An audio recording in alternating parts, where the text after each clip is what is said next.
Good afternoon and welcome to the IMSc Diamond Jubilee lecture series. Today we have a very distinguished speaker, Professor Govindarajan, who will be speaking on geometry beyond Riemann and gravity beyond Einstein. So Professor Govindarajan and I have had an overlap of more than 30 years almost in this institute. So for the older people here, he doesn't need any introduction. For the students, my name is Murthy, and we have been colleagues, as I said, for a long time. Professor Govindarajan did his studies in Madras University. He got his master's and PhD from Madras University. Worked with Professor Matthews, and then he joined the institute somewhere around 1991, and since then he has been here. He has worked in various fields actually. I remember in the beginning when he joined, he was working on string theory actually, and then knot theory, and he has worked in high energy physics, he has worked in gravitational theory and mathematical physics. So a variety of things he has done, and he's also one who has been passionately involved in popularization of science. He's been part of Tamil Nadu Science Forum since its inception. I think he's one of the founding members of this organization, and since that time he has taken a lot of interest in not only giving lectures but in organizing various events involving children and students in secondary schools and undergraduate colleges, etc., etc. So a variety of things that he has done over his long career, and it's still going on, and we should expect more and more things to come from Govindarajan. So please. Can you hear me? Okay, thank you very much for interesting introduction. Since he mentioned about popularizing, in fact, I'm going to give a talk tomorrow to Tamil Nadu Science Forum on Hiroshima Day. Tomorrow is Hiroshima Day. So I'm giving a talk there also. And that will be mixed with Tamil and English. So, and it will be available on YouTube also. If any of you interested can take it up. And also he said distinguished. And I remember one of the former directors of this institute introduced a well-known person. A.P. Venkateswaran was his name. He was the External Affairs Minister, and Rajiv Gandhi was the Prime Minister at that time. And then, of course, he was called for this institute, and George Sudarshan had to introduce him. And unfortunately, by the time he came, he was dismissed because he made some remark. And George Sudarshan, true to his color, he introduced the speaker as A.P. Venkateswaran is a distinguished External Affairs Minister, now distinguished External Affairs Minister. So that's the kind of a thing. I hope I'm not that. Anyhow, so I hope to make this talk. Thank you very much. Thank you.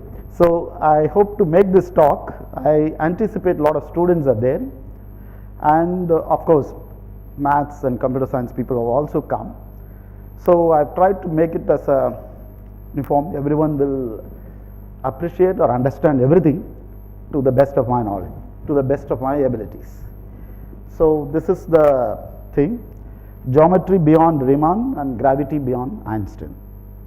So in order to tell this, I should tell what is Riemann's contribution to geometry and what is Einstein's contribution to gravity first. That will be initial part, and then why we should go beyond that. And very interestingly, both Riemann and Einstein have themselves made a remark that they have to go beyond the real thing. Geometry has to go beyond that in both the ways, and that is what is interesting, and I hope I will be able to drive that message. Okay. So this is going to be the plan of my talk, Riemann and his geometry, which is essentially non-Euclidean geometry. Okay. Now we know, we take it very lightly, easily, but if you put yourself at the time when he was there, even the talk of non-Euclidean geometry itself was kind of a taboo, and I'll tell you why. Then I will briefly mention something about the other forces, because this non-Euclidean geometry was used by Einstein for his gravitational theory, but there were other forces which people could do a lot of experiments, etc. I will mention something about it. Then I will talk, next one will be about beyond Riemann and Einstein, and then something about geometry at the infinitesimal. These questions were posed incidentally by Riemann himself, very interestingly, those questions, and here he left it unanswered in his talk. So that's my scheme of thing. So this is the starting point. Riemann gave his habilitation talk on axioms of geometry in 1855 in front of Gauss. Of course, before that Euclid, several centuries before. And people did a lot of work in Euclidean geometry, 2 dimensions and even 3 dimensions. And what they knew in our language is R3, real 3-dimensional space. That's what they knew. And probably they can put a sphere. They can consider Earth, they can consider orange, whatever you want, they can do that, and that's what they knew. So Gauss did develop these 2-dimensional surfaces very well and introduced the ideas of curvature, etc. within his framework, which is a curved geometry. You can call it curved geometry in lower dimensions, which is essentially 1 and 2, circle or many circles you can draw, and geometry you can have in 2 dimensions like a sphere or something like a donut and various other things you can imagine. That's what you can do. But what about 3 dimensions in which we live? Is it also curved? How do I know this is not curved, etc.? How do I understand that? So that was the question Gauss was interested at that time in 1855, around that time. And this talk, habilitation talk in German, this thing is in Göttingen University. If somebody wants to become a professor, unlike our times now, they have to give a talk to distinguished people who will come, and it has to be profound, and he has to reach all the people. And they choose, the person chooses, Riemann, having done good work, chooses 3 topics, 1, 2, 3.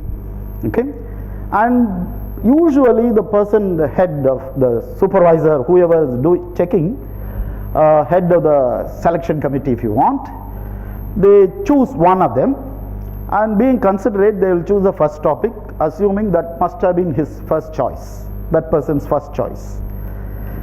Unfortunately for Riemann, which essentially he was prepared, Gauss chose the 3rd topic. And that topic is about the axioms of geometry. Axioms of geometry. That is the thing. And this is the question. So he took it. And I'll tell you what is there. Only the genius of Riemann broke through to a new conception of space. This is 3-dimensional space, or even higher dimension if you want, in which it was deprived of its rigidity. So is there a rigid thing between everything is same here, etc., etc., or is there anything, something like, imagine if you want, if you are inside a swimming pool or somewhere, you want to go to one place to another inside the 3-dimensional box of that type, you may find it difficult to go in one direction or another direction. Okay, so that will be, you can put it on geometry if you want. So that is a kind of a, if there is no rigidity, then R3, there is only Euclidean space, nothing is, it's a vacuum, space is, nothing is there in between, and the distance is what Pythagoras gave, x1 square plus x2 square plus x3 square, or x square plus y square plus z square is your distance, or dx square plus dy square plus dz square. So that's what, now if I tell Pythagoras, it might be controversial now, probably I should include something Sulba Sutra or something like that, but let us take it as Pythagoras' contribution.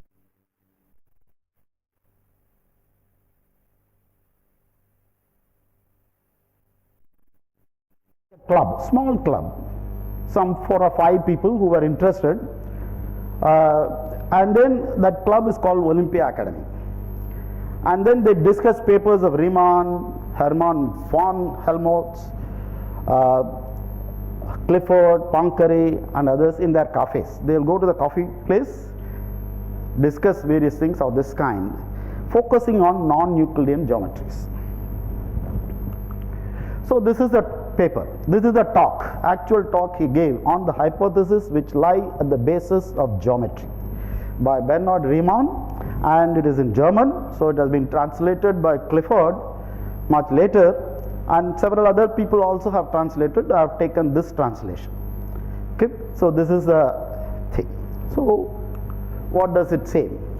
To talk about non-Euclidean geometry in those days was a taboo because they didn't want it. R3 is R3, there is nothing there. You don't find any problem to go from, in 3 dimensions, to go from one place to another place, everything is equal. And following Kantian philosophy, philosophically, all non-Euclidean geometries are nonsense. This is what effectively they were trying to make. And before the 2 dimensions, our own Gauss has given various things about how the curvature can make a difference, that to go from one place to another place, etc. So Riemann, in his talk, he never mentioned non-Euclidean geometry in his whole thing. He didn't even, probably he was so hesitant to even utter that word. But he essentially generalized Gauss's theory of curved spaces to higher dimensions. How do you give it? That's a point. Okay. So what is the generalization of curvature, etc., etc. So in the whole talk, there is only one equation. Unlike other mathematical talks, there is only one equation, and that equation is essentially this thing. ds is equal to square root of, or you can say ds square is gij dxi dxj. So to go from one point to another point along a curve, you make this kind of a thing, and if you go along the curve for longer distance, probably you would have to do bit by bit, okay, bit by bit, and add all of them, you will get the total length. He used the idea that in an infinitesimal neighborhood, you go to a point in that 3-dimensional space, any higher dimensional space, in that point it's almost a plane, or in almost Euclidean. Even a curved manifold is flat, tangent plane in the modern sense of the term. And to appreciate his motivations and development of the axioms, we have to go back to physics. And that's surprising for me, because when I started looking at this thing, I never realized to give this talk he was motivated by physics. And of course his mentor Gauss, okay, himself was very well equipped in his physics, and he has done several pieces of work in electromagnetic theory, mathematical parts of electromagnetic theory. Gauss was an expert in surveying as well as astronomy. He was director of Göttingen Observatory itself. So he had a lot of interest in physics. Riemann himself, very interestingly, was involved in the measurement of velocity of light by measuring the charge in Leyden jar. This is one experiment people have to do, they were doing, and he was interested in that. Can I find it? Before that, there were other experiments, astronomical experiments which were there, but in lab experiments, and he was interested in that. He came to the insight that electromagnetic potentials, so you have the potentials which is due to a charge or a moving current, okay, moving charges, propagate through empty space at the speed of light. In fact, he has mentioned it in one of his diaries, which is now published. He has mentioned it. This was around the same time as Maxwell, to whom we credit this work completely, which is true, correct also. Published work is only by Maxwell, inspired by Faraday's intuitions. Faraday did all the experimental work. From there he went to this kind of a thing, and this is a thing.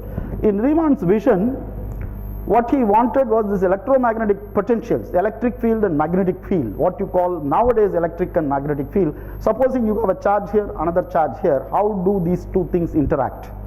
How does this charge affect that charge? That's a question. So we will say there is some electric field, that electric thing propagates, okay, through and affects the other one. This is the common sense in which we say, like even earth and sun, there is some gravitational field, it affects it, because we don't want action at a distance. So this is a kind of a thing. So what he had was, supposing I speak here, you are able to hear because there is a medium here, and the pressure differences etc. propagate and reach you. Like that, there is internal pressure in this ethereal medium in which the electric charge is there, it propagates and go to the other one. Okay, so he needed a medium to carry this information, that there is a charge here etc. And earlier they used to call it ether. Okay, they used to call it ether. And you can call it the field. What he imagined was the field. Okay, the field is there in between, anywhere. There is a charge here, there is a charge, and due to this charge there is a field everywhere, which he called as an ethereal medium. Riemann proposed a theory of electricity along with Gauss and Weber, that electricity cannot propagate instantaneously. That's the first point, but only with a speed, like our velocity of sound. Like that, there is a speed, because he associated with a wave. If you have a wave, there is a velocity for that, speed with which it goes, like water wave etc. And he wanted a finite speed for that, so it cannot be instantaneous, and that is the only thing. He even mentioned electric phenomena travel with the velocity of light. It's very interesting. He has done. We always associate this with Maxwell, but in his diaries these things were there. Very interesting. Riemann's lecture appeared in print after his death, 10 years later. There is another person close to around that time, Helmholtz, went further. Space may not be rigid. The space which you have between one charge and another charge, R3, it may not be rigid, like fixed everything. It may have curvatures in between, and that curvature may be even changing. What the curvature here may not be the same as here, and may not be the same here. Okay, so that is also possible. They even wanted ether with physical properties like elasticity. So this medium is there in between, and that has physical properties like elastic properties. Like it can stretch it, you can compress it, you can do anything you like with that. That is the kind of a thing they wanted. Okay. So this is Riemann's Nachlass, is essentially private diary. Makes hypothesis where all these statements are there through his involvement in electromagnetism, physics.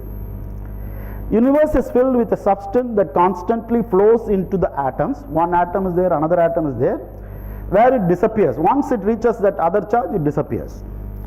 He probably had the notion of fields and atom as the source of ether. Okay, or ether, source. There is atom which is a source. In between, that field is traveling like a wave. And that medium in between, you can call it field, or they call it ether at that time. It is possible to express the force of universal gravitation on atoms in terms of the pressure. So, like Earth and Sun, you can express it by, if there is some ether, there is some pressure difference, and the pressure is communicated to Earth from this thing. That also travels with some velocity. It's possible, and to think of force of gravity as being dependent on this.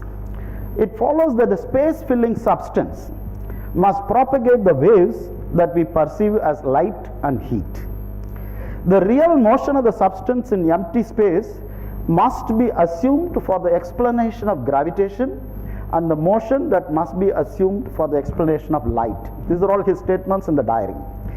These two phenomena, gravitation and light traveling through empty space, must be the same, anticipating the speed of gravity. This is the most important thing. The last 10 years, there is some actual experimental evidence. The speed of gravity is same as speed of light. Okay, that is the point which is coming from the current gravitational waves experiment. Okay, this actually, he actually makes a remark about it in that place. Okay, the next set of people, based on Riemann, Clifford suggested space in small parts are like hills. Small parts are like hills. But on the average it is flat. On the average it is flat. And this variation is what happens when we arrive as matter in motion. So there is matter where there is some extra and hill which is there. But he didn't say what is the scale of that smallness in his thing. There is one more person, Newcomb. He was actually doing astronomical things. He was looking at the perihelion of Mercury. So he took that Mercury goes around the sun but not come back after one revolution, but slightly shifted. Why is it shifted? Well, there is Jupiter, there are other planets, so he accommodated all of them, but still found by his calculation that there is some extra. That extra was 42 seconds of an arc per century. That is the extra.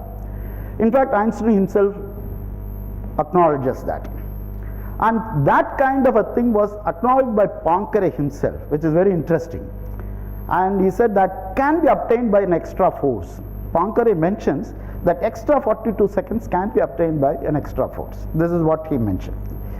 So Einstein's Olympia Academy spent a lot of time in discussing Poincare's science and hypothesis, which kept him breathless, according to one of them.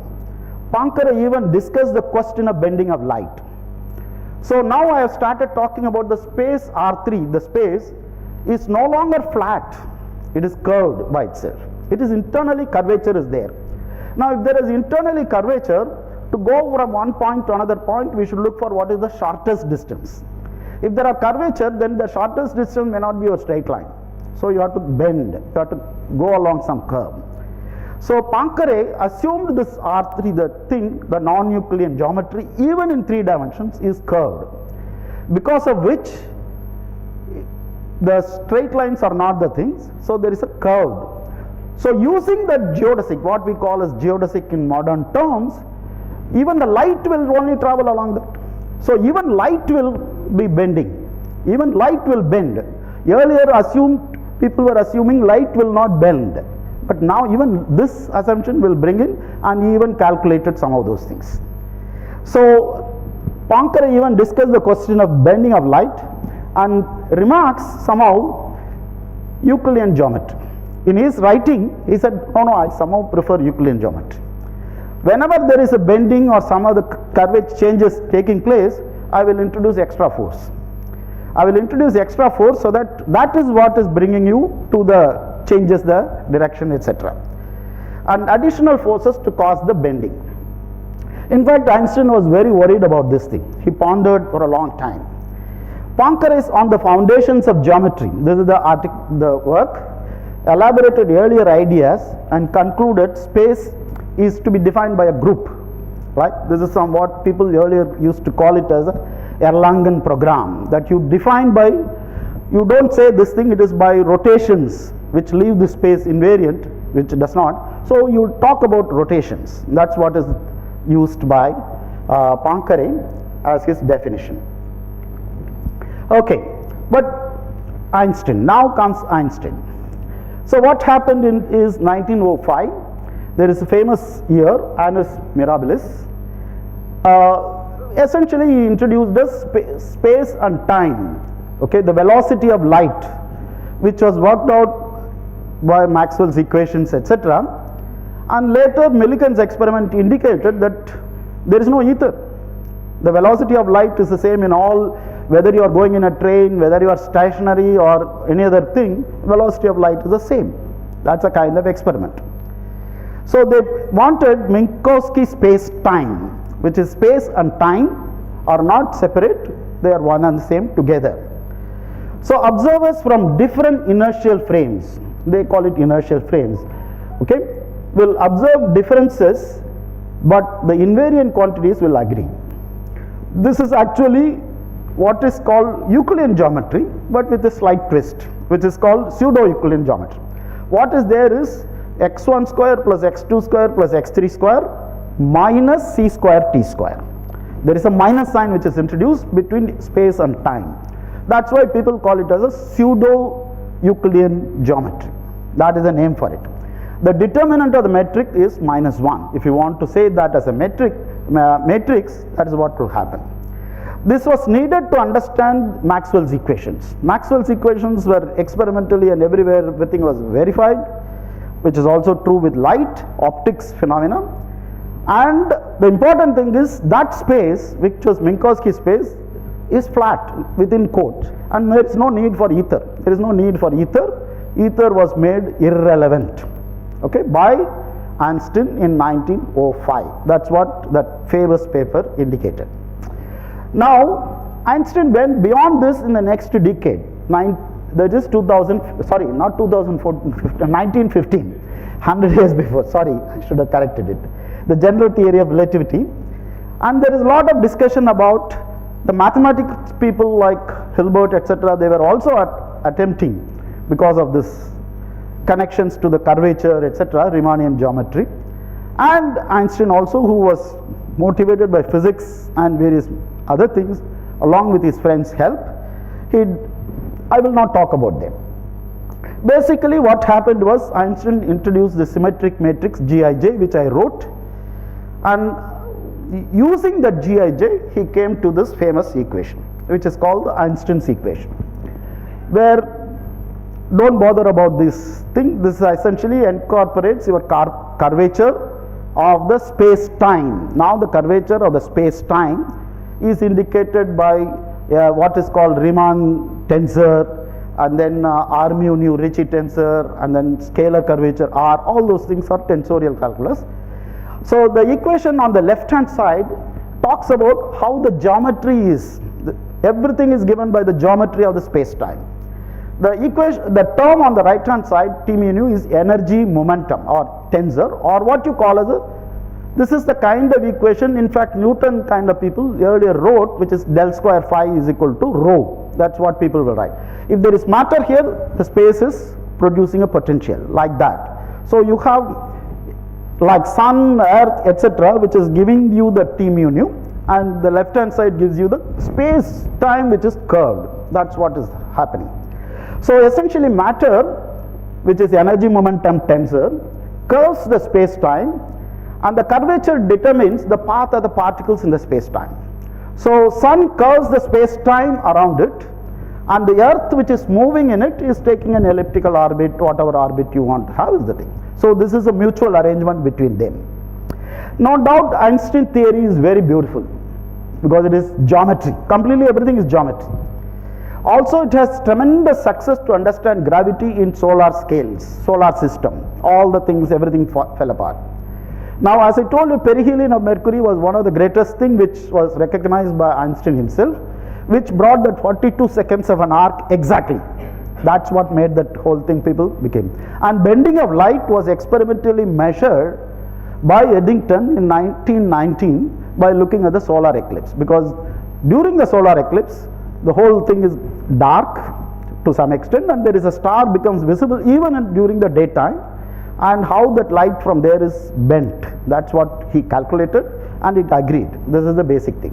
Now the general relativity is so successful. Now your cell phones which use GPS, etc., makes those corrections. The time here and time in US, time in New York or Paris or anything, they have to be corrected according to these things, and they use it. And even the CERN machine, where protons go around in 27 kilometer this thing, and they go at tremendous speed, close to that of light. So they have to make corrections due to general relativity. Not only special relativity, even general relativity corrections have to be incorporated. So this is an important thing. Now combined with nuclear physics, my friends will tell me, proved very useful in stellar structures, sun, etc., various stars, and the fate of stars like sun to become white dwarf is well understood, Chandrasekhar limit. But only thing is, parallelly something else was happening from 1900 to 1930s when these things were there, and that was quantum theory, where hydrogen atom spectrum, various things were there, and such a thing was parallelly happening. Now you have one force, which is electromagnetic force, which was understood on the matter side, another force which is gravitation, and later three more forces were there, weak strong interactions were also included. So there are four forces. Why are they four? What is happening, etc., etc., are big questions at around that time. To appreciate Einstein's thinking, we have to go to his original papers post 1915. I have written it correctly this time. The popular exposition by himself, he himself has written a book called Special and General Theory of Relativity, and Geometry and Experience, The Problem of Space, Ether and the Field in Physics. These are all books which he had written post 1915. In Geometry and Experience, he goes into the philosophical questions. I told you about Riemann and others. that is there something in between? Is there matter? Is there ethereal medium in between, etc.? With the contention that axioms of geometry are creations of humans, this is his profound statement, we will not worry about it. He credits Riemann and Helmholtz and confronts Poincaré's contention that choice between Euclidean and non-Euclidean is only a convention. That was Poincaré's contention. What is that? Okay, I prefer only Euclidean. Whenever there is a change which is happening due to what you call as curvature, I will introduce extra forces. That's all. This is what Poincaré said. He goes on to say, very interestingly, I have to use some Latin things, subspecie aeternatis, which essentially means to the eternity, to the grace of God. Okay, Poincaré is right. He says that. He says Poincaré is right. But we must proceed along non-Euclidean geometry because it underscores universality of gravity through geometry. Okay, I don't have to find out what is the force, what is this thing every time. Okay, there is some universal law I create, like Newton created a universal law of gravitation. Like that, universal law of gravity is given by the curvature. So in his non-Euclidean geometry and physics, he credits Helmholtz and says that without him this formulation would have been impossible. Okay, so this is so far as I will come back to this thing after introducing a little bit of quantum mechanics, little bit. So this is about gravity and other things. Success of quantum theory is reflected in constructing an unified model for describing electromagnetic and weak interactions later. For this, first I have to go through special relativity and quantum mechanics through Dirac equation. I am not even talking about Schrodinger equation. So this is that equation which is there, which essentially people will say in physics I d slash minus m acting on psi, or gamma mu d mu. Gamma mu is a matrix and d mu is a partial derivative, minus m psi. This is the Dirac equation. And if you want electromagnetic interactions, you correct the derivative d mu by minus IE a mu, vector potential which is there. That a mu will have four terms, a naught and a1, a2, a3. The vector part of it will give you magnetic field, and the scalar part will give you the fourth component will give you the electric field. That's basically the idea. The important thing is that gamma mu are matrices of Clifford algebra. What he did was, the way Dirac was actually playing a simple trick, if you want. He took the something like del square equation, took the square root of that. But square root he wanted as a invariant quantity, so that's why he put gamma dot d. Okay, so he took the square root of that, and that's what he had done. And this is that equation, gamma nu is 2 times eta mu nu, which is as eta mu nu is nothing but a simple matrix 1 1 1 minus 1. That's all. What I gave you, x1 square plus x2 square plus x3 square minus c square t square. That is what is the thing. Now this is for the Minkowski space. If you are in a curved space, then the eta mu nu is no longer eta mu nu, but it becomes g mu nu or gij, which I said, which can depend on position. So that can change to 2g mu nu. That is my equation number 5. This is what is the non-Euclidean thing. Now a very basic one-page introduction to what happens to the rest of them. The standard model uses what is called the gauge group, SU3 cross SU2 cross U1. Don't bother about any of these things. And it also has W bosons which are massive, because weak interactions don't travel from one end of the world to other end. So it's short term. So they wanted that particle which carries that information to be short. They are massive. They don't go far beyond some distance, and that is the reason for this thing. The above model was proposed in 1970s when I became a graduate student, around later part of, in fact just before I becoming graduate student. I was a master's student or undergraduate student, and till now it has been completely successful. In fact, there are no evidence except for minor things that there could be something we have to look beyond. That's what has happened so far.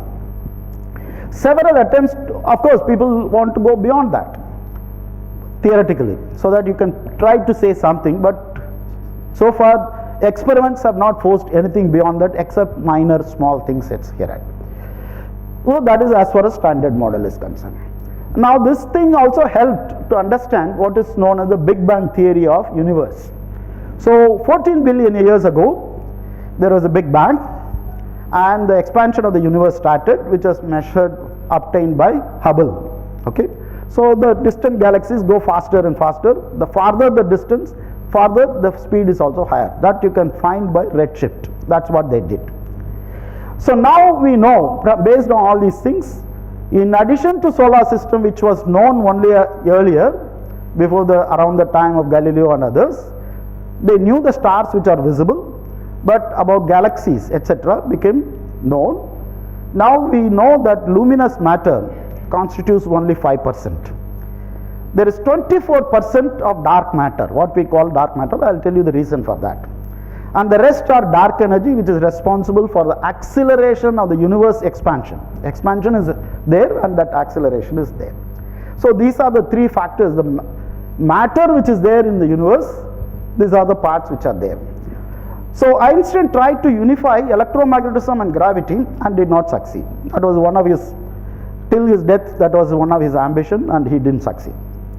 But the fact that there are two structures in space, one is electromagnetism and another thing, both are geometrical, and they are not together, is intolerable for him. So there was attempt to bring gravity and electromagnetism together by going to, instead of 4 dimensions, why not 5 dimensions? So make the 5th dimension a small circle. So that circle is so small you will perceive only 4 dimensions. This is the assumption which people made, which are called Kaluza-Klein theories. Now, if you can go up to 5, you can go even more. So now modern people talk about 10 dimensions, 11 dimensions, 26 dimensions, etc., etc., to unify all the forces together.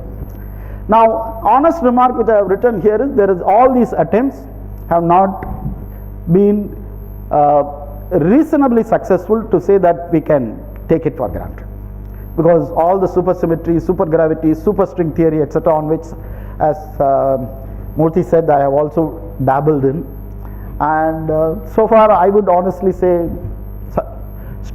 your standard model works very well. There is no clue to go beyond this except for minor tinkering here and there. So now the extra dimensions were taken to be 10 to the power minus 33 centimeters, okay, which is nothing but Planck length. So I have to probably go a little faster. So that Planck length is what I have written with fundamental constants. So this is basically the idea. Now beyond Riemann, so far what Riemann and thing, now I have to tell about what is beyond Riemann and what is beyond Einstein. At the galactic scale, beyond the solar system, as I told you, there is dark matter. How do I know? Now if you take the central part where there is a huge supermassive black hole, and then there are stars very close to that, and there are stars far away from that. Now it is almost like our solar system. We know that faraway planets go slower and slower. Okay, faraway planets go slower and slower. That is Kepler's laws. So you expect the same thing. They all go around this solar this thing, etc. And you expect the faraway stars will go slower and slower. The velocity curve, what is called rotation curve. Okay, and that curve you expect is A. The curve A is what you expect. The velocities as a function of distance from the center. But unfortunately it is not that. It is B. It is no longer going on this thing.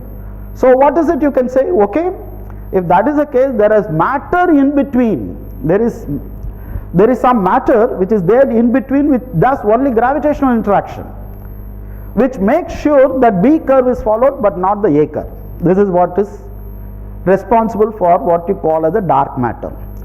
First we have to make sure those dark matter things do not do any of this luminous. You don't see it. There is no light. There is nothing coming of that type. So you have to make sure that they don't do that. That interaction is not there.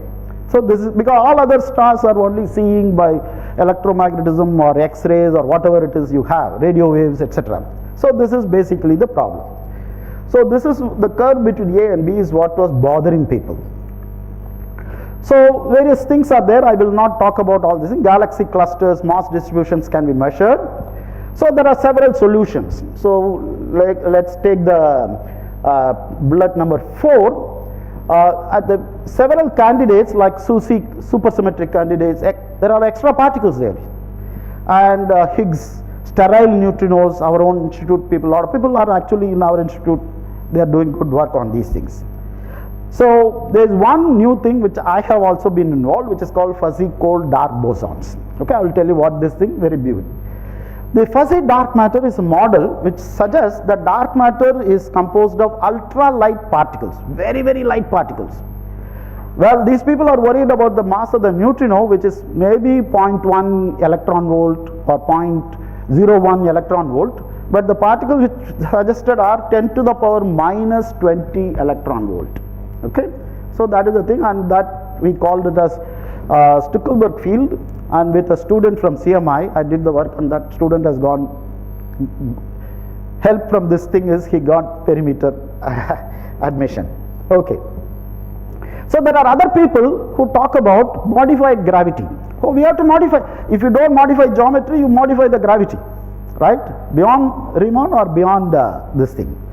So people say modified gravity, which is called modified Newtonian gravity or thing.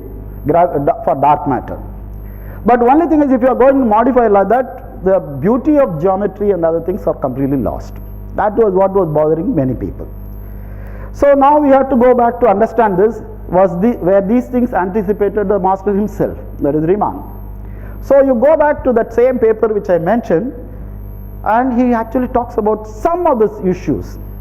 He has given the axioms, and he was worried about whether those axioms are correct at very large scales, infinite extent, or is it correct at infinitesimal scales.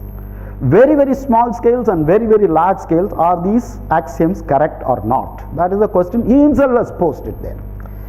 The axioms may need changes at infinitely, by infinitely, he says infinitely, I would take it as very large distance, like galactic scales, because the scale which was known to Riemann was only solar system. So that is only the kind of thing he was aware of. Or he doesn't know about atoms, inside atoms, so that is also infinitesimal scales. So this is about the fuzzy dark matter. This is actually flicked from one of my early other talks, so that's why the red colors have suddenly appeared. So we have proposed particles of the mass 10 to the power minus 22 electron volt. Now the problem with these particles of this type is they are so light, they will travel always with the velocity of light, what you call as velocity of light, 3 lakh kilometers. So when the origin of the universe is there, the expansion is taking place, they will go very fast and completely decouple. They are relativistic. That's why all these people who are looking for dark matter of high mass, they look for non-relativistic particles. So that is what is the problem with that. They will travel very close to the velocity of light and decouple very early, and that will not help. That is where Bose and Einstein help, interestingly. Remember Bose's paper through Einstein, and Bose-Einstein condensate is one thing. That is, the Bose particles, they try to stick together and forming, even if they are very this thing. So how does it help? Don't bother about all these first things which are taken there. Only thing is, if the Bose particles below a particular critical temperature, they try to stick together, forming what is called Bose-Einstein condensate as a blob, even though the tendency is to fly apart, even though their tendency is to fly apart.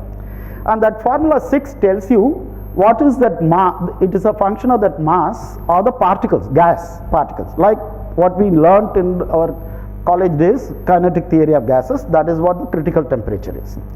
Okay, is it found experimentally? Experimentally, Bose-Einstein condensate has been discovered, and the temperature at which it has been discovered was nanokelvin. You have to go to minus 273 degrees centigrade or very close to that. Nanokelvin is the expected temperature. Okay, but the gas which is molecules which were there was rubidium, which is very heavy, 86 GeV. Just compare 10 to the power minus 22 along with 86 into 10 power 9 eV. So that's the kind of a difference. So critical temperature was nanokelvin for those things. Now I can ask the question, what is the critical temperature for these gas particles? And it turns out to be, it is very close to Big Bang temperature, 10 power 19 degrees centigrade. So if they are formed at the time of the universe starting, later. Let us say, when I say time, it's not 1 second or 2 seconds, it may be about 1 million years, 100 million years, that kind of a thing. That's what Webb thing kind of thing is talking about, 300 million years later than Big Bang. So there will be, if that blob is there, that blob will be a fluid, gas, like a superfluid, it will be there. It will not do anything because there is no, the condensate will allow, if something is going through that, it will simply allow. So it will transmit, no problem. Okay, so this is what is the thing. So now I am going to change the gear. The gear is the ether, which was talked about by Riemann and also later others also, which was dropped by special theory of relativity. But the same Einstein, in a paper in 1922, he says to deny ether is ultimately to assume that empty space has no physical qualities whatsoever. The fundamental facts of mechanics do not harmonize with this. He said, we may say, according to general relativity, space is endowed with physical quantity, like elasticity. Space is endowed with elastic properties. We don't feel it, but for that you have to go to different scales, like galactic scale, etc. At that sense, it is, the elasticity is so very little that you don't feel it because of the fact that it is superfluid. There exists an ether. According to general theory of relativity, space without ether is unthinkable. This is Einstein himself. For in such a space, there would not be no propagation of light, but also no possibility of existence of space and time. So you should not assume it is a regular matter which we know. It has to be new kind of matter, like the Bose-Einstein condensate. Okay, different type. That is what he says. Okay. Now it is not only Einstein. In 1951, Dirac, I always look for authorities. So this is one more authority. He has a paper in Nature called Is There an Ether? He answered, we can now see that we may very well have an ether subject to quantum mechanics. Because what is ether is, you are talking about vacuum. Is vacuum where there is no particle which is there, is quantum mechanically is not valid. The particles are created and annihilated all the time. It is always foamy. Okay? That quantum mechanical vacuum is not like a classical vacuum, nothing is there. So this is the basic idea. So not titanable in practice, and this is the kind of vacuum, and that is needed, is what Dirac himself has written in 1951. Of course, there are other experts like John Bell, from where Bell's inequalities, etc. have come, and Laughlin. All these people have unfortunately got their Nobel Prize and died. Laughlin is still alive. Sorry, Bell is alive. Okay, so this is the thing. So that is not the only one, and we have a very close connection, and that connection is here. So you expect that fluid which is there everywhere in the universe with different densities in different places, okay, we will feel that there is some problem. So it will affect the motion of Earth and other things through that. So this was one of the questions people were worried about, and this gentleman who was the director of this institute about 30 years back, in 1976, around the time when I became graduate student, he wrote, and we used to essentially laugh at that paper because of this suggestion, ether, because we all assume ether is not there. But he also was bold enough to say this, a new model for ether as superfluid of fermion-antifermion pairs describe a macroscopic wave function like the condensate superfluid pervading the entire universe and may account for missing matter. This is what he has, this paper, this is, they even didn't know what is a possible thing. So this is the idea. So this is as far as the long distance, which is posed by Riemann himself, large distance. Has he made any remark about short distance? What happens at very close distance? Should you change geometry at close distance, short distance? When I say short distance, it is very small, 10 power minus 30 centimeters, very small. Okay? Riemann says that at short distances, now it seems that the empirical notions on which the metric determinations of space are based, the concept of solid body and that of light ray, lose their validity in the infinitely small. It is therefore quite definitely conceivable that the metric relations of space in the infinitely small do not conform to the hypothesis which he himself has generated. That first part of the paper, these things may need modifications. Why? Because at length scales, small scales, we need, supposing there is a particle of zero size, zero thing, inside a small box of 10 to the power minus 30 centimeters. If you want to see whether it is there, what is the distance up to which it is thing, you have to send a gamma ray of that wavelength in order to observe it. Now that kind of a gamma ray which you send will have energy, and that kind of energy will create a black hole of that size. That is the size for which it will happen. So if it is a black hole, you don't know what is happening inside. That's what general relativity tells you. So the famous Heisenberg's microscope experiment is repeated for space itself and says that you cannot measure it within this thing. So this is another way of saying I cannot measure any distance less than 10 to the power minus 33 centimeters. That is the lowest I can measure. So what was required is, this will interfere in measuring things. So we need new geometry, axioms of geometry to include quantum space-time, because now I am bringing in quantum space-time, quantum nature of particles, etc. And that geometry, people have called it by the term non-commutative geometry. I will tell you why. Like for example, quantum mechanics, you have classical mechanics which we know from Newton's thing. There is a h bar, Planck's constant. If you take the Planck's constant going to zero in some hand-waving way in many places, you will get the classical results. The quantum mechanics produces many times classical results. There are still problems. We have to be very careful about it. It's a subtle limit. Similarly, the non-commutative geometry, in the limit of the Planck constant, the Planck length goes to zero, it will become what we call as a Riemannian geometry. So some examples. So we know in quantum mechanics we use an operator x and another operator called momentum p, which is essentially d by dx, acting on functions, wave functions. They have a relation x with p, commutator is I h bar. So replace it by x1 with x2 is I theta. That's what is the thing. So phase space in classical mechanics, which is x and p, is no longer commutative. You are not considering functions of x and p. Another function x and p commute. They are numbers in classical mechanics, but no longer true because they are operators. So similarly, you have to introduce such a thing, and one such, this is a toy model example. There is a name for it which is called Moyal model or Moyal space. Now this kind of a thing can experimentally be happening in some experimental situation like quantum Hall effect. Now there is another example which is known as the sphere. Sphere is x1 square plus x2 square plus x3 square is equal to r square, right? That is what is a sphere, right? Regular round sphere. But you are assuming x1, x2, x3 are commuting. If you assume they don't commute, but they obey that equation 8, okay, they don't, x1, x2 commutator is I times x3. If you do that, then it becomes a different thing. You have to start describing the space, sphere, by quantum mechanics of angular momentum. This we have been doing for the past 80 years or something like that, and that is what you have to use. But unfortunately, this kind of geometry which I talk about is toy models. What is nature? Do we know what is there in nature? Standard model which we know, can it produce that? We don't have a guiding principle for that. So there is a set of work by Alan Kohn and others, and they are very interesting. They introduce something interesting.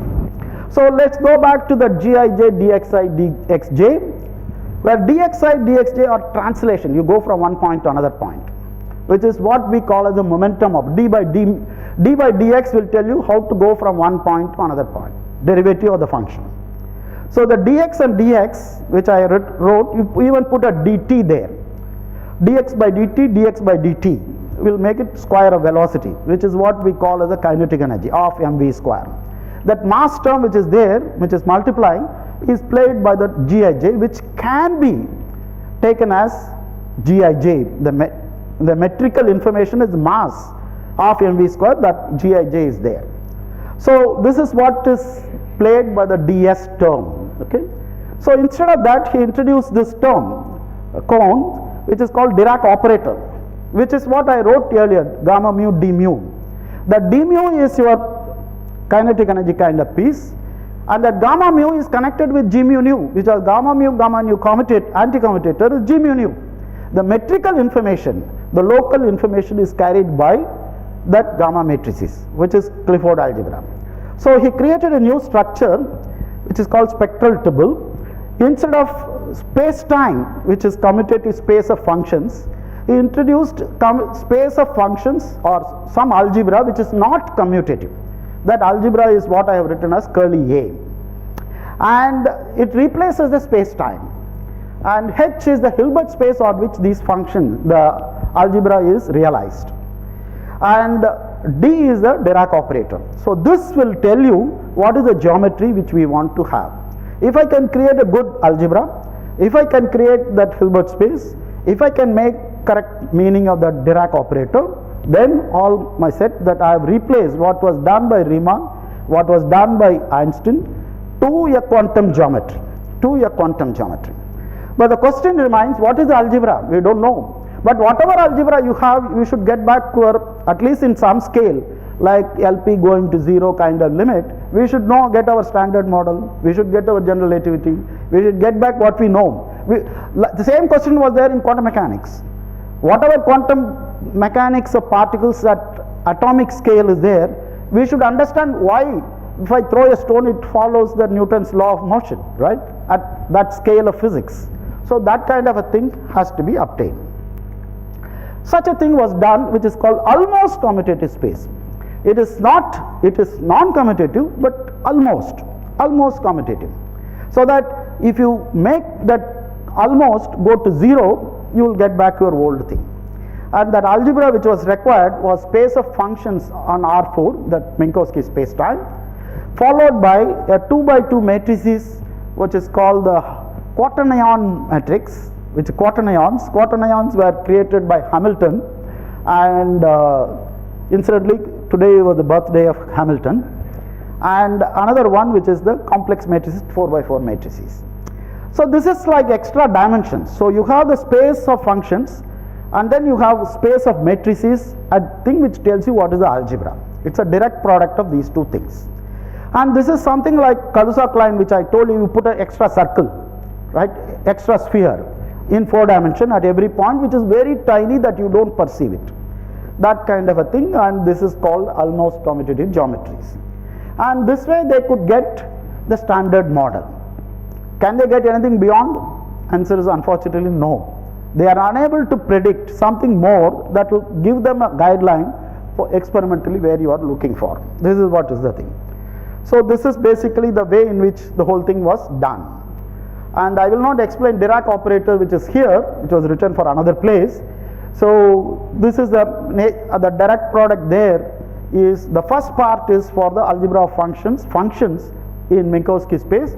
The second part is for the internal space, you can call it internal space.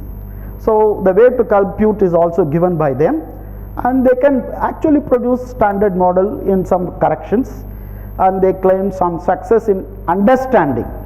Still it is understanding what is happening in standard model. They hope that it will help in going beyond where quantum space-time will be used. Okay. Now there are other things also which was done in 70s, which is very interesting. Now I told you about quaternions. Quaternions are only what Pauli matrices are introduced, sigma 1, sigma 2, sigma 3.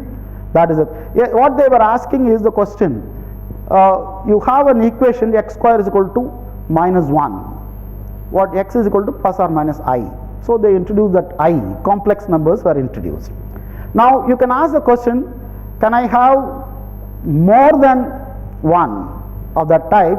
So they introduce, for example, sigma 1 square, sigma 2 square, sigma 3 square, essentially 2 by 2 matrices, a matrix A square is equal to minus 1. How many solutions are possible for that? 2 by 2 matrix. And that is what that quaternionic algebra is. There is nothing more than that. It's a 2 by 2 matrix, A square is equal to minus 1, find the solutions of that. That's all. Okay. The space of such solutions is what quaternionic is. Now the next thing is, can I go beyond that? And such a thing was created in 70s, well known earlier by maths people, which is called octonionic algebra. These are all what are known as division algebras. There is, if you have a non-zero element, two of them, A and B, if you multiply, it will be always non-zero. If one of them is 0, the answer will be 0. That's what xy is equal to 0 means, x is 0 or y is 0. That's a kind of a thing happening even for matrices. This is what division algebra is, and the octonic algebra was created, and they are very interesting. And for example, you can produce the same standard model which is there with 3 families, family structure also, using this algebra. It was done in 70s. Now people think they may be useful in going to that extra space using those algebras, and very interestingly, but I will not go into that. So we realize the need for geometry beyond Riemann. The need arises from the description of space-time within the framework of quantum theory. You need space-time also is a quantum object. Quantum mechanics has to be obeyed by it, and that essentially was stated without using the word quanta. He stated more or less the same thing, Riemann himself. The question of validity of the hypothesis in the infinitely small is connected with the question of all these things which I have made. So he asked the question, I have to measure that small distance. If I have to measure, I need a light ray. He called it light ray, light object, electromagnetic light, and that physics of that will start affecting that. He actually said that physics of light ray will change the distances by which you measure at the infinitesimal levels. This is what he said. Then he also asked this question, is space-time, which we all know, is it discrete or continuum? Right? Is it discrete? We find it to be completely continuum. Well, I find this chart also to be completely continuum, right? But it is not. It's made up of lattice, threads here and here. So you need equipments to measure, microscopes to measure this discreteness. So you need to go to that kind of length scales to measure, and that is a kind of a thing. The discreteness and this thing can also be questioned there. Now actually you can ask that question, and that is the most interesting thing which has been happening for the past 3 or 4 years at the level of quantum space-time. You can ask the question, can discreteness and continuum coexist? Can they be there together? Which it looks like a, in one way it's like a stupid question, but it looks like, is it possible? That kind of a thing.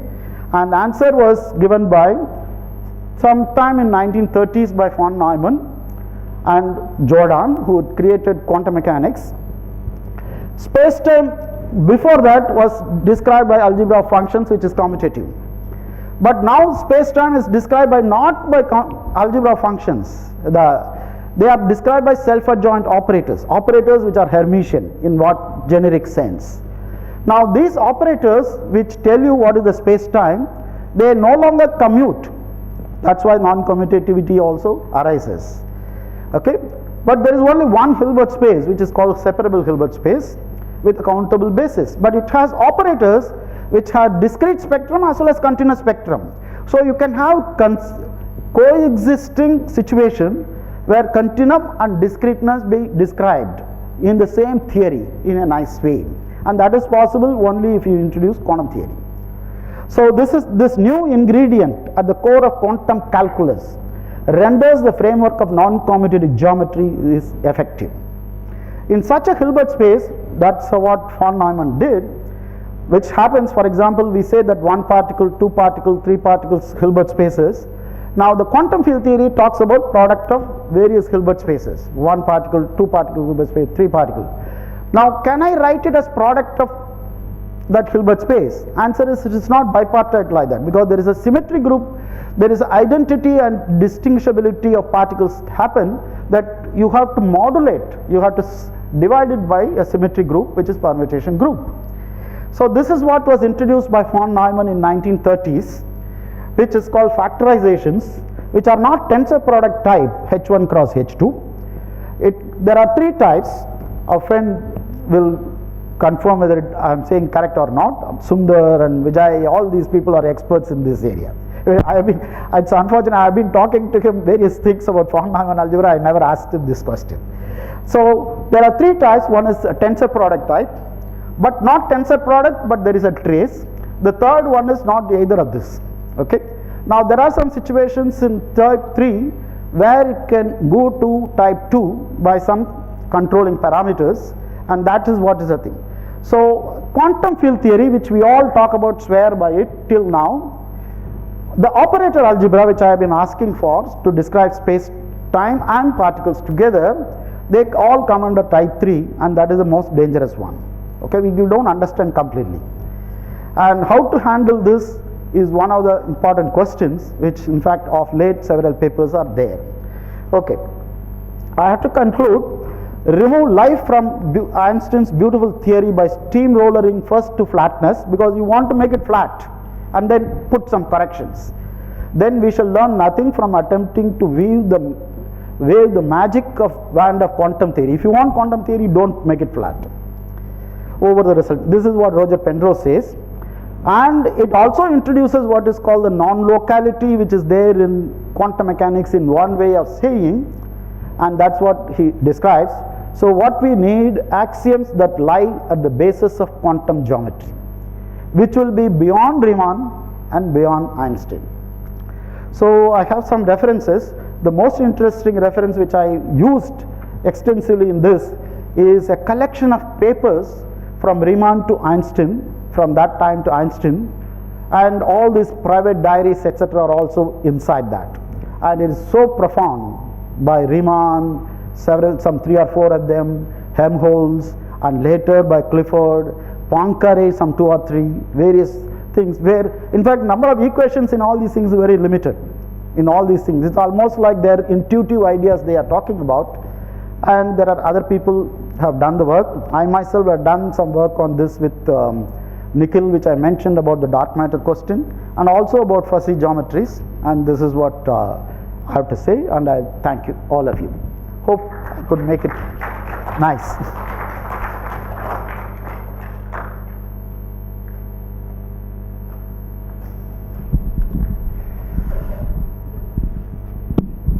So, thank you, Govindarajan, for that very thought-provoking lecture. Actually, there were so many thoughts already in this. Yeah, talk. I hope nobody is going to throw stones at me.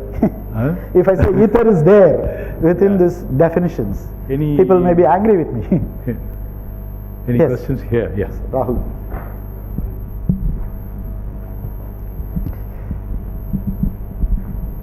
No, since you also brought up ether again now, the Einstein's quote on ether from 20s was very interesting. Yeah. And he wanted to basically prove Mach's principle via general relativity, and he didn't succeed, right? But yeah, that's is there a link between that and? Well, essentially he was influenced by Poincaré.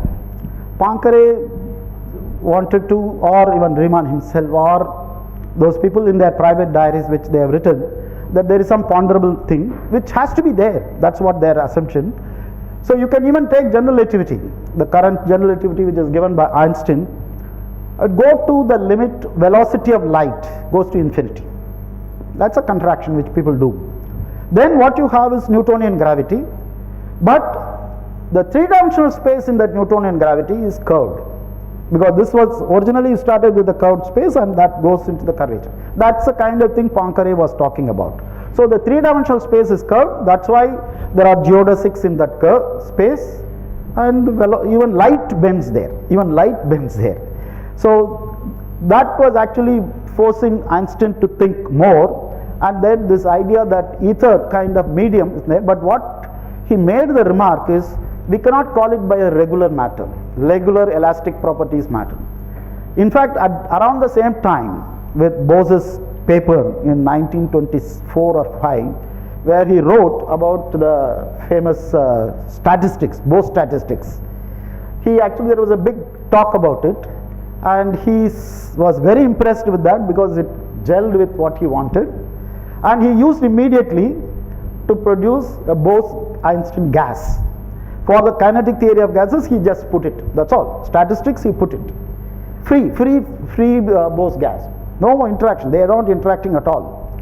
And then they found that there is a new phase of matter. That phase of matter is Bose-Einstein condensate.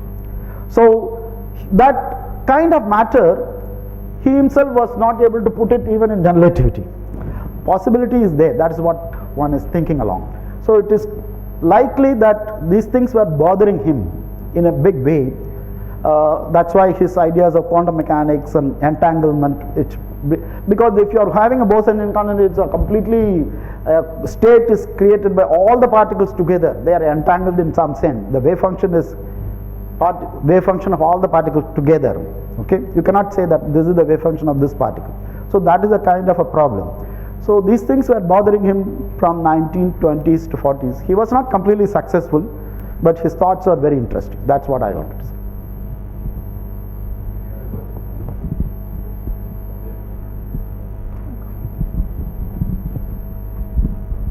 Hello.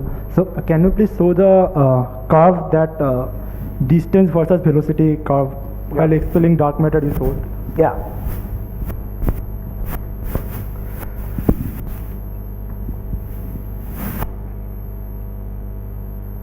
Yes. So the first question is a distance with respect to what? From the center of the galaxy. Like Milky Way, there is a Sagittarius, this thing. From there, actually, very interestingly, there are stars very close to that thing. You don't see it because it's a black hole. But what you see is there are stars around that going in elliptical orbit like our Keplerian orbit. From the motion of those stars, they even guess the mass, what is there, which is making them in going in Keplerian orbit. And that gives you something like million solar masses for that. If there is an object like that, it has to have million solar masses. We don't see it. Now from that central point, you can look at distant stars, etc., various things. And the similar thing can be done for other galaxies also. It's now they have thousands of galaxies have been analyzed. You can also do it for galaxy clusters. Clusters also, which I wrote. In the galaxy clusters, the galaxies themselves move in such a way that they reproduce the information. That's also there. Not only for galaxy, even galaxy cluster is collection of galaxies. So another question is that you said from Newton's law, from Kepler's law, we expect the velocity to go down with respect to distance. No. But in this graph, we see the velocity is also going up for the B curve. Right. Why is that? This one. Yes, No, see the point is there is even in sun when the thing is there, even by several stars in that there is some speed due to the contribution by other stars. In the neighborhood of that, speed will increase. So there is some distribution of the matter itself which is affecting. But beyond that, there is something else which is dark matter, which is starting beyond a distance. See, there is a galaxy and there are several stars. Okay. You can talk about the density up to a core. You can talk about the core. Yes. The core is what is I'm talking. Okay. I was thinking about planetary motion. So here We don't have a core except for the sun. There is only sun. Yes. But for the galaxy, there is some core of stars So also. planets are moving inside the core also, and there the velocity is. That's a Thank you. Hello. Yes, sir. Thanks for a very interesting talk. So I was wondering about geometric formulation for von Neumann algebra for type 3. No, we don't have. So what they look for, I can only tell you the current guesses. They are looking at quantum field theories. Instead of Minkowski space-time, if you go to de Sitter space, then it becomes type 2, the converts itself. Some kind of arguments are there. We don't have a good understanding of those von Neumann algebras which are relevant for describing quantum space-time as of now. It may become better, we don't know. Quantum many-body states. Can I define the geometry? Like, can I define the distance between them, geodesic distance between them on the state manifold? Is it possible? Well, we have to define not between 2 points. We have to define distance between 2 states. Right. That is the kind of that people do. That people do even in the Hilbert space. What is the distance between 2 states, etc. How the evolution will take place from one state to another state. That kind of principle can be done. That is true. There is no unique metric where that control is there. So that's why that formulation in terms of what is called trace formula, which was used by Feynman to describe only physics. He is not worried about the thing. May be useful as a explaining nature. That is what is it. It may not solve all the Hilbert space problems. Now, Subhashri also wanted to ask. Okay. Since we are on, I have two questions. One is on that curve. Is there a amount of scale of coarse graining involved in both curve A and B? Like, what is the error order which you would ignore? I'm not the expert to answer this, but I will make my effort. There is definitely a coarse graining because the stars are now considered as molecules of this thing. That's the kind of thing, and the scale which I am talking about is very large. So in that we can ignore all that and go to this part. Is it of the order of light years, or is it less no, than? it's of the order of parsecs and hundreds of parsecs of our Milky Way. Since you asked this question, there are galaxies where, like Milky Way, there are millions of stars are there. Okay, millions of stars are there.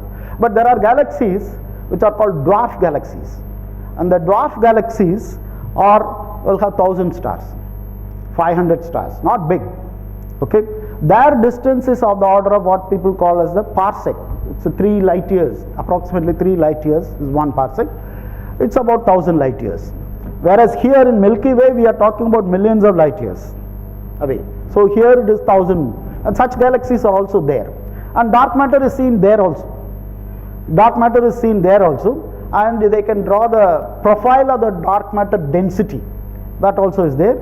And those densities which drawn by this thing, they agree very well with the kind of model which I was trying to try as the ultra light dark matter.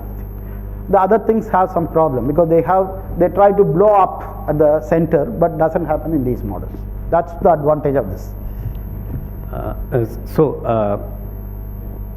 Can I? Okay, sure.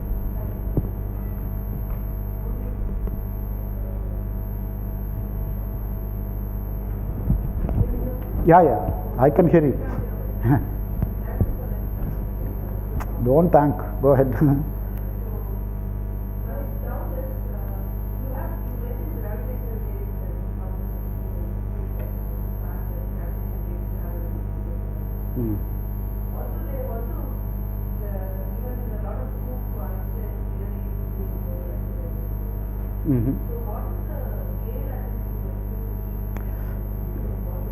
Okay, so the scale is, these are all isolated gravitational waves, the 2 black holes or black hole and neutron star collapsing together and produce a violent event, and that happens several million years before happened, and it is coming to us. So when they say gravitational wave and light wave have the same speed, what they mean is it happened several million light years before. The light has been traveling, as well as the gravitational wave, both are traveling from that time when it happened. We can more or less, with the optical thing, we can, when they see this thing, they can ask those telescope people to go and look at that direction, and they do find it. Some of them, they do find it. So now they can compute how long does it take for light to come, how long does it take for the gravitational wave to come, and those two things agree to the reasonable experimental thing that the velocities are same. There will be experimental accuracies for that. That is the first part of the thing, at the microsecond level, etc. That is what will happen. They are very beautiful things. So these are all not like dark matter or dark energy question where large number of things are involved. Isolate. So sun and earth, general relativity works very well. Even Newtonian theory works very well. The stars close to Milky Way, the center, general relativity works very well, no problem. But general relativity doesn't work when it considers large number of stars inside the Milky Way galaxy, where large number of particles, the stars are there, millions. We don't know. Okay, that is the problem.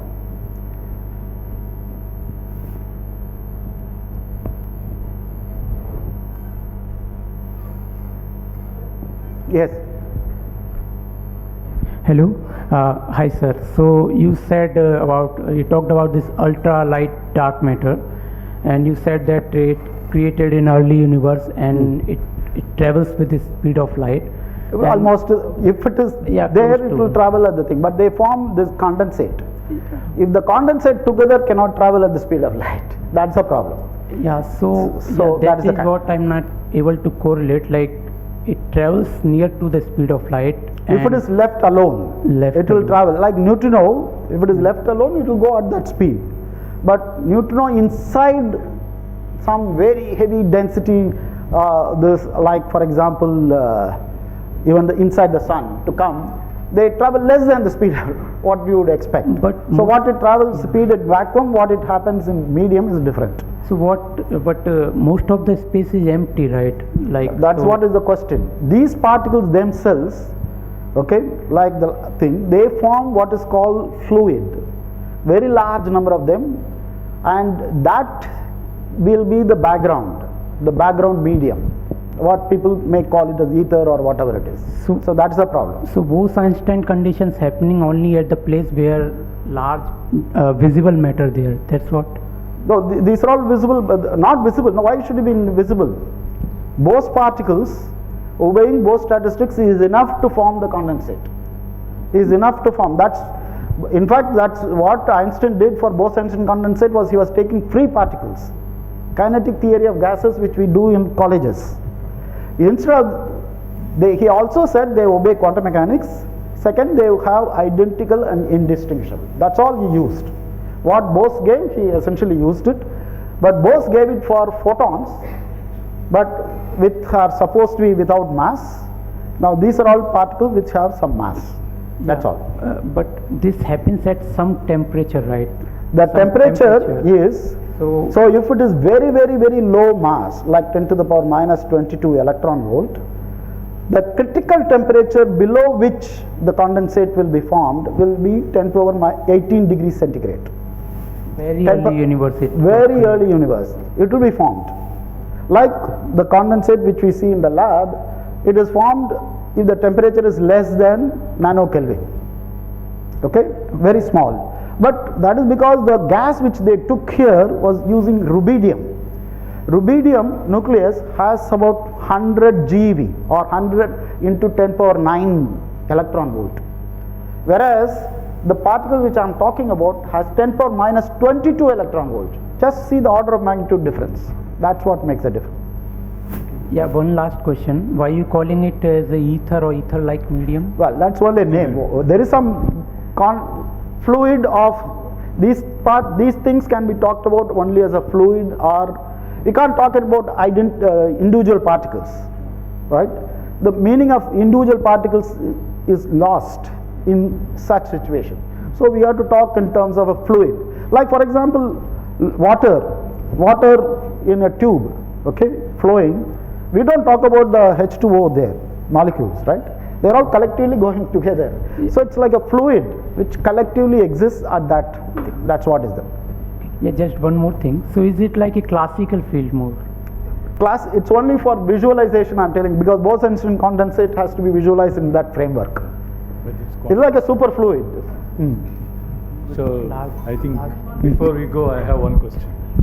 So when you are talking about this Bose condensation of these very, very light particles, it has to be compared with this cold dark matter, where the dark matter particles are much heavier than proton or neutron, as we know. That comes from the fact that one, there is a large scale structure of the universe which you can explain the distribution of the visible matter by the distribution of the dark matter particles exerting gravitation. And the second very important evidence for that cold dark matter is the fluctuations in the cosmic microwave background radiation, the power spectrum. Now those two are very well explained by cold dark matter, which is very heavy. So you are talking about extremely light. So at least before condensation it is very warm dark matter. So it cannot give rise to large scale structure formation. Okay. But if you are claiming that they are condensates, then you should also be able to explain, using the condensate idea, the large scale structure. Yes. So, Can you? Okay. So at the moment there are several models for the dark matter, and we are not in a situation one is better than the other. There are a lot of problems in one, in some places, etc., and all these things are the thing. The structure formation itself. So the whole question, since I talk about close to the Big Bang, these things are formed, when I say maybe million light years, million years after this thing. Big Bang. So Big Bang. So now is the time how the galaxies were formed. That's a question Webb is asking. How the initial stars were formed. How do they collect together and form? So we are not in a situation to answer the kind of questions you are saying till the results from all these 300 light years after the Big Bang. That's what Webb is going to do. Okay, 300 million years after that. When the first stars were formed, what that 21 centimeter kind of experiment, this thing we look for, how they accumulate to form a galaxy, etc. Those structure formations can be understood, and preference for one dark matter over other dark matters will happen at that level, to a better thing. At the moment we cannot say that, beyond that. I have a question. There was a point in the slide that space-time are the operator in the Hilbert space. So in the classical limit we have to define the distance. So how we are going to define the distance between the operator? And second question is that can we think of all whole universe as a one single Hilbert space, and anything we do? Okay, so mathematically he will probably confirm there is only one separable Hilbert space. Okay, and there are subspaces where operators, etc. are there. Now there are parameters like h bar which play a role in some sense of group theoretic or thing, which are fundamental, like fine structure constant, etc. We can think in terms of, if I want to understand classical mechanics, can I go from quantum mechanics to classical mechanics by this parameter going to 0? In regular quantum mechanics classes, we will teach that thing as some Ehrenfest theorem, where you take expectation values and then whether they go to the thing. Or even in harmonic oscillator, we take coherent states and they have a behavior which is close to that. So in that sense, we should be able to talk about these things also. So the limit of parameters going to this thing is your commutative algebra, but the real universe, real physics or real nature is quantum. We cannot avoid it. Okay, so we can think in terms of what is the approximate sense in which in some scales we can talk about, and that will be what we expect from common sense. But what we expect from common sense can be different at different scales. What happens inside, if you take an electron and drop it, is it going to do what a stone is going to do? No, it will not do that. That's a problem. Okay, that's the difference, because the mechanics of an electron dropped here and a stone dropped here could be entirely different descriptions. We cannot compare them. Okay, so if there are no more questions, let us thank Professor Govindarajan for a very thought-provoking lecture. Yes. And thank you all for very provocative questions too. Thank you very much. I enjoyed.